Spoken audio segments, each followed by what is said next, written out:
Beach, the Hamptons, Nantucket, what used to be considered resort communities now are kind of full-time main residence communities. I was also surprised in the report at the number of Americans going overseas. Americans right now are the #1 buyers of ultra-prime real estate in London. That's 10 million pounds plus. They used to be the Russians and the Saudis. Now it's the Americans. You see similar in Italy, in Portugal, in France. Right. Do you see Americans going overseas, and what's the driver there?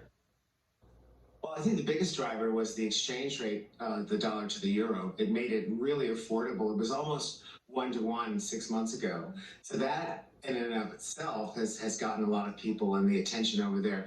I think the rest of the world, in mainly Europe, you can get something there that may cost 5 or 10 times more here in the States, but over there it's really low. You almost laugh, say, hey, I can get a castle for $2 million.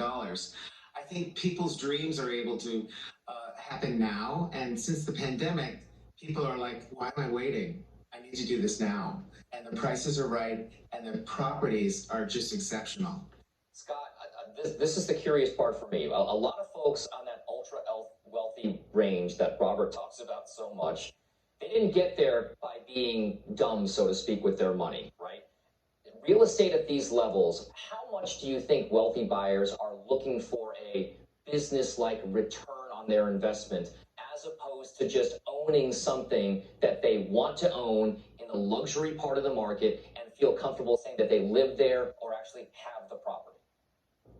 Well, you brought up a great point. I think the investors, especially the ones that work with us at Douglas Elliman, they are looking for those great deals. And I'm talking commercial deals where there's a return for them, or distressed properties where they can get them on the lower and the cheaper side. I always say that in markets like this, especially markets, the commercial and retail, billionaires are made because they swoop in and get fantastic deals on them.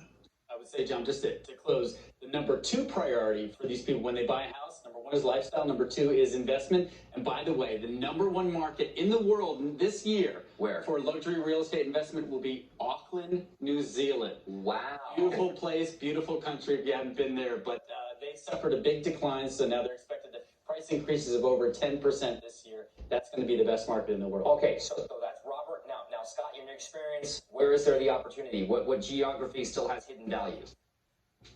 Oh, there's hidden value. I always say, excuse me, the periphery of any market, whether it be Los Angeles, New York, Miami, Palm Beach, just go out a few miles and you'll get great deals because those are aspirational sellers. And eventually, if this keeps happening, especially in Florida, they will be reached. You will have almost the same thing you would have had going in further into town and paying 30-40% more.